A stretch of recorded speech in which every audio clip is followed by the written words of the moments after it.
Seja bem-vindo ao canal do Inventor Qualquer. Hoje é dia da gente falar sobre EC2, ou Sistema de Computação em Nuvem. E a gente vai falar sobre as características desse produto. Vamos entender como ele funciona, quais são os tipos de instâncias EC2 que você pode utilizar lá dentro da AWS. E tem mais! Tem dicas importantíssimas neste vídeo para você entender qual é a melhor maneira de você utilizar esse serviço que revolucionou a computação utilizando virtualização. Então, fica ligado nesse vídeo e vem comigo.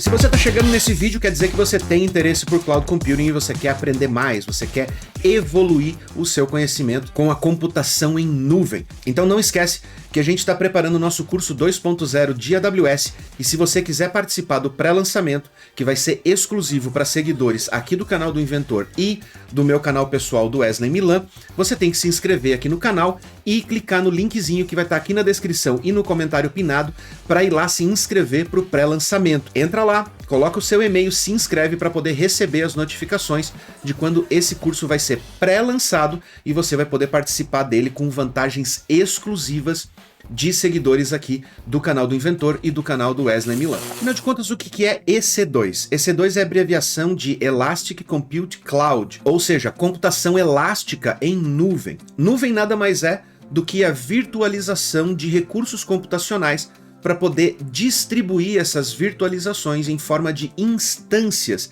que nada mais são do que máquinas virtuais, que permitem você hospedar, configurar. Você tem acesso completo aos recursos dessas máquinas, ao sistema operacional dela, como se você estivesse numa máquina real. Vou falar sobre isso daqui a pouquinho. Mas basicamente, dentro do EC2 você cria uma instância, ou uma máquina virtual, e ela pode ser compartilhada, ou seja, ela vai usar recursos compartilhados do hardware com outras instâncias. Ela pode ser dedicada, que é onde você vai ter uma máquina, um hardware inteiramente disponível para você e para suas instâncias, e aí você não precisa compartilhar os recursos computacionais com outras aplicações dentro da mesma máquina física, mas você ainda pode utilizar na versão compartilhada a reserva de recursos computacionais, como por exemplo o I/O de disco naquela instância, ou mesmo os recursos de processamento e memória, para que você não tenha que disputar esses recursos caso a sua aplicação precise realmente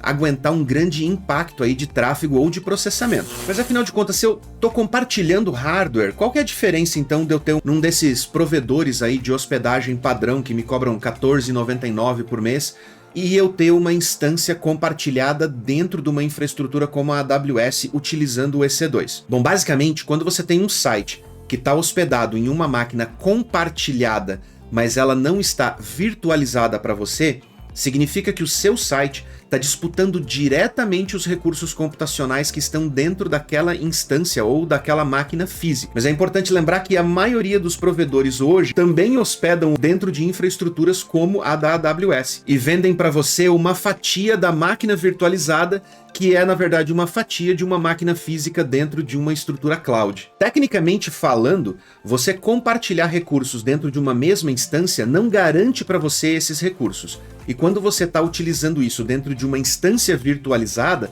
você tem uma garantia de recursos mínimos que vão atender às necessidades dessa sua aplicação. Além disso, se você quer escalar a sua aplicação, precisa de mais recursos, você vai lá e troca de plano. Uma vez que você trocou de plano, baixar de plano novamente é um problema. Já na infraestrutura em cloud, você consegue automatizar a escalabilidade, fazendo com que o seu site atenda uma demanda maior quando é necessário e que o seu site economize dinheiro logo na sequência, em questão de minutos, se você precisar, para você poder poupar dinheiro. Então essa elasticidade, ela te atende tanto na questão de entrega de resultados para o seu consumidor final, para o seu usuário final, quanto na questão de economia das suas despesas com a infraestrutura computacional que você precisa para poder rodar o seu site ou a sua aplicação. Outra diferença crucial é a possibilidade de você poder escalar não só horizontalmente dentro da sua infraestrutura cloud, mas também trocar de máquina, trocar de instância, levar ela para uma instância maior ou menor, se você quiser, sem que você precise instalar toda a sua aplicação novamente dentro daquela máquina, com recursos que facilitam muito a sua vida, como por exemplo a criação de snapshots ou imagens da sua instância que copiam exatamente como a sua instância funciona, e você pode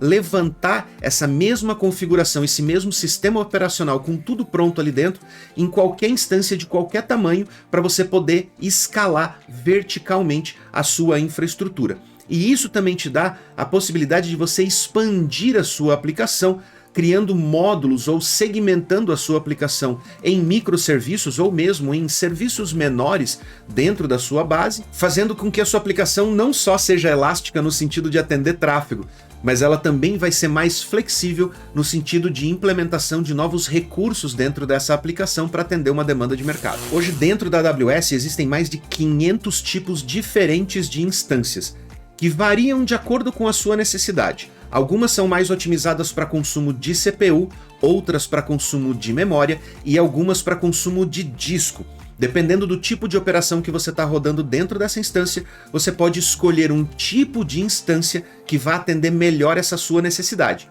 E o mais novo modelo, que não é tão novo assim, já está há algum tempo disponível aí dentro da AWS, mas que está sendo cada vez mais utilizado, são as máquinas otimizadas para níveis altíssimos de processamento para uso em machine learning, com aprendizagem de máquina, onde você pode rodar algoritmos bem pesados para analisar dados de comportamentos de usuário, preços de mercado e uma série de outras métricas que você pode jogar dentro de uma máquina de aprendizagem para fazer com que o seu sistema fique mais inteligente. E o melhor, você consegue levantar essas instâncias, fazer esse processamento e desligar elas para não ficar gastando dinheiro, o que é muito melhor do que você estar utilizando uma infraestrutura VPS ou mesmo uma infraestrutura on-premises, que é aquela que você tem dentro da sua própria empresa. Além disso, você pode escolher entre máquinas que utilizam tecnologias de processamento diferentes. Dentro do EC2 na AWS, você pode escolher instâncias que rodam com processador Intel, AMD ou processadores ARM, que são os novos processadores Graviton da AWS, otimizados para processamento em nuvem, que consomem muito menos energia e tem um nível de eficiência de processamento muito melhor do que as antigas arquiteturas x86, que vinham sendo utilizadas amplamente durante anos pelos provedores cloud. E dentro dessas máquinas você pode rodar tanto Linux quanto Windows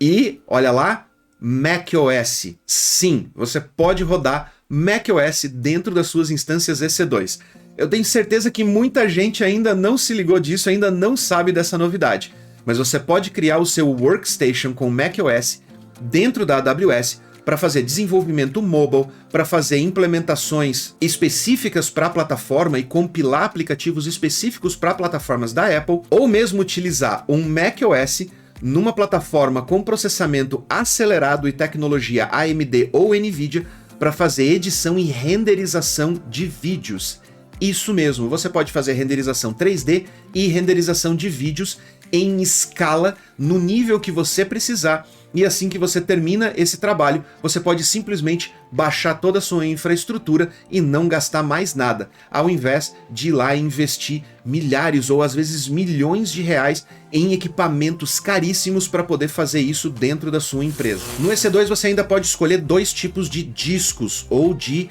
storage, de armazenamento de dados que vão ser consumidos pela sua instância. Um deles é o Local Storage, que é um tipo de armazenamento efêmero que fica anexado à máquina e é utilizado para poder fazer a instalação do sistema operacional e de aplicativos dentro dessa máquina, só que sem uma persistência de estado longo. Eu vou explicar melhor sobre isso no vídeo de review que eu vou fazer lá no meu canal do Wesley Milan, e eu vou deixar o link na descrição e no comentário pinado para você ir lá e ver eu fazendo a criação de instâncias na prática e mostrando para você esses detalhezinhos que podem fazer toda a diferença aí na sua aplicação, dependendo aí da finalidade que tem a sua aplicação. O outro tipo de armazenamento é o EBS, ou Elastic Block Storage, que é um tipo de armazenamento que é anexado à sua instância e que você pode tirar ela de uma instância, anexar a outra, ter os dados persistentes independentes da sua instância. Por exemplo, uma instância de banco de dados pode ter toda a parte de sistema operacional e aplicações e serviços instalados dentro do disco principal e ter os dados do banco de dados salvos em um disco extra anexado a essa máquina, e caso essa máquina dê algum problema, basta você levantar um novo snapshot e anexar aquela mesma unidade de disco com os dados nessa nova instância, sem que você precise ficar fazendo dump, restore de banco e tudo mais. Mas mais uma vez vou falar mais sobre isso lá no vídeo de review do EC2, então não esquece, dá uma olhadinha na descrição. Se o link estiver ali, quer dizer que o vídeo já foi publicado, mas de qualquer maneira, se inscreve lá no canal do Wesley Milan e vai seguindo lá, porque tem reviews a respeito de um monte de serviço AWS que está sendo publicado lá no canal do Wesley Milan. Mas afinal de contas, para que o EC2 é mais recomendado então? Se eu estou criando máquinas virtuais e eu acabei de falar sobre usar eles para colocar bancos de dados dentro de um EC2. Bom, o EC2 é a forma mais primitiva, digamos assim, de hospedagem em cloud. E primitiva não é no mau sentido, tá? Bem pelo contrário, em tecnologia, o termo primitivo é utilizado para todas aquelas tecnologias que servem de base, de alicerce, para que outras tecnologias de mais alto nível sejam desenvolvidas em cima dela. No EC2, se você vai configurar, por exemplo, um servidor Linux, é ideal que você tenha um conhecimento, no mínimo razoável, a respeito do sistema operacional Linux, para que você consiga configurar adequadamente o seu sistema operacional para rodar a sua aplicação. A vantagem disso é que você tem acesso ao sistema operacional e você pode configurar o seu sistema operacional e personalizar ele da melhor maneira para a sua aplicação. Mas isso demanda um certo conhecimento para que você realmente faça aquilo e aproveite essa vantagem dentro dessas instâncias que são extremamente flexíveis e permitem inclusive você compilar o kernel delas para que ela seja otimizada para aquela aplicação ou para aquela finalidade que a sua aplicação precisa. Porém, existem serviços da AWS que fazem isso por você de maneira bem mais fácil, e por isso você deve se inscrever aqui no canal, porque eu vou trazer esses serviços aqui no canal e vou fazer o overview e depois vou fazer o review lá no canal do Wesley Milan. Então não esquece, se inscreve aí, clica no joinha já para ajudar esse conteúdo a atingir mais pessoas, porque eu vou trazer esses serviços aqui e vou mostrar para você como facilitar a sua vida como um gestor de cloud e como tornar a sua profissão muito mais produtiva no dia a dia com a plataforma AWS, que é amplamente utilizada. Mas basicamente você pode utilizar o EC2 para fazer hospedagem de APIs, sites estáticos, sistemas distribuídos, bancos de dados e até ERPs, ou aqueles sistemas de gestão que você utiliza aí dentro da sua empresa. Isso mesmo, você pode utilizar a infraestrutura da AWS para hospedar o sistema de gestão da sua empresa e ligar a sua infraestrutura AWS via VPN com a internet da sua empresa, fazendo com que tudo fique redundante, você tenha backups automáticos feitos lá dentro da AWS e não precise mais se preocupar nem com a aquisição de equipamentos e muito menos com a manutenção e o mantenimento dessa infraestrutura, como o consumo de energia, horas da sua equipe técnica fazendo manutenção no hardware, ao invés de se preocupar na implementação de novas features e coisas desse tipo. Além disso, como eu acabei de falar, você pode rodar cargas de trabalho dentro da AWS, dentro do EC2. E dentre essas cargas de trabalho estão processamento de logs, rodar machine learning em cima desses dados de logs ou mesmo dados de mercado que você tem dentro do seu sistema, renderização 3D, renderização de vídeos e uma série de outros recursos que você faria com uma máquina convencional, porém você tem ela em nuvem com backup, redundância e escalabilidade, coisa que você não teria se você comprasse um hardware e colocasse aí dentro da sua empresa. E para fechar com chave de ouro a lista do que é possível fazer, não esqueçam que agora você pode utilizar o próprio EC2 para criar suas workstations, ou seja, você pode ir lá dentro do EC2, criar uma instância macOS ou Windows ou Linux e trabalhar remotamente dentro dessa instância, mantendo essa instância segura e acessível a partir de qualquer lugar com segurança. Eu sei que para os mais tradicionais isso pode dar uma coceirinha do tipo, minha nossa, deixar o workstation, deixar a estação de trabalho remota, não é perigoso, não é problemático? Fica tranquilo, lá no review eu vou explicar para você como funciona a conexão com uma instância EC2 e você vai entender que segurança é uma das prioridades da plataforma AWS e que desde que você siga aí do seu lado as melhores práticas, segurança não é um problema quando você está utilizando as suas workstations ou seus servidores ou as suas aplicações ou mesmo o seu ERP dentro da infraestrutura em nuvem da AWS. Mas e quanto ao preço? Vamos lá. Existem 3 modelos de cobrança dessa infraestrutura do EC2 dentro da AWS. A primeira chama-se On Demand, ou seja, é aquela cobrança que vai vir para você de acordo com o que você estiver utilizando. Basicamente todas elas são baseadas em quanto você usa, mas a On Demand tem um preço tabelado, que é o preço standard, o preço padrão ali da AWS, para quando você vai simplesmente utilizar uma instância sem avisar que você vai precisar dela, ou simplesmente, preciso dela, vou levantar, você vai lá e vai pagar aquele preço tabelado, aquele preço padrão, que é baseado no consumo de horas ali do teu equipamento. Terminou de utilizar, encerrou aquela instância, ele para de te cobrar. Então é simples, tá usando, tá pagando, parou de usar, parou de pagar, precisou escalar, você paga enquanto tá utilizando os recursos para escalar, precisou baixar, você deixa de pagar aqueles recursos extras que você utilizou. A cobrança é feita por segundo utilizado, então se você precisou levantar uma instância, utilizou ela por 10 minutos, você vai pagar 10 minutos. Se você utilizou ela por 11 minutos e 30 segundos, você vai pagar 11 minutos e 30 segundos. É ou não é muito fácil você salvar dinheiro utilizando infraestrutura elástica da AWS? O segundo modelo chama-se instâncias reservadas, ou como agora está sendo chamado, os Saving Plans, ou planos de salvagem, vamos dizer assim. Nesse modelo, você faz uma estimativa de consumo para aquelas instâncias que você está utilizando lá dentro, normalmente recomendado para quem já tem uma aplicação rodando dentro da AWS, porque você já fez as medições, você já otimizou a sua aplicação e você já tem uma ideia de quanto é o mínimo e o máximo ali de consumo que você tem todos os dias ali, todos os meses dentro da AWS.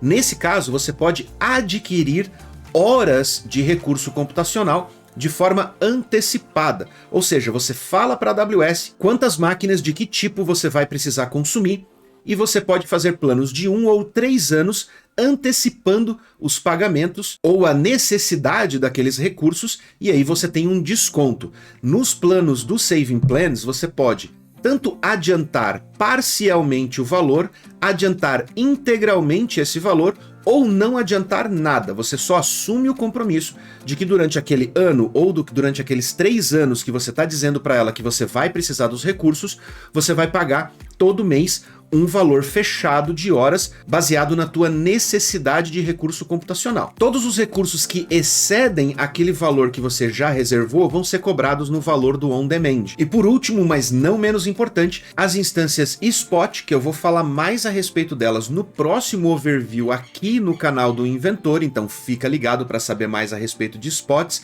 e poder economizar muito dinheiro utilizando sobras da infraestrutura da AWS. Além disso, dentro da infraestrutura do EC2, você tem acesso a um monte de outros recursos que vão facilitar muito a montagem, a construção e a manutenção automática dessa sua infraestrutura. Dentre eles estão o Elastic Load Balancer, o Auto-Scaling, o Elastic IP para você poder colocar IPs fixos apontados para suas instâncias, os grupos de segurança para controlar o acesso a essas instâncias, as interfaces de rede para personalizar a comunicação entre as suas instâncias e entre elas e outros serviços da AWS, as imagens que eu falei aqui no começo do vídeo, que facilitam a sua migração e facilita você fazer o upgrade das suas instâncias para outros tamanhos de instância, além de facilitar a sua migração para outras regiões quando você precisa distribuir a sua aplicação, o Lifecycle Manager, que automatiza os backups ou os snapshots das suas instâncias EC2 e mais uma série de outros recursos menores ali que eu não vou conseguir listar aqui porque é coisa pra caramba. Mas se você quer saber mais a respeito disso, não deixe de assistir o review que eu vou fazer no canal do Wesley Milan para você entender e ver na prática todas as configurações e as possibilidades que você pode fazer aí dentro do EC2 e ver se finalmente eu vou te convencer a migrar sua infraestrutura on-premises, VPS ou seja lá qual for para dentro da AWS e aproveitar todas essas vantagens. Não se esquece que aqui no canal do Inventor tá vindo mais overviews a respeito de serviço AWS e lá no canal do Wesley Milan os reviews. Eu vou ficando por aqui, um grande abraço e até a próxima.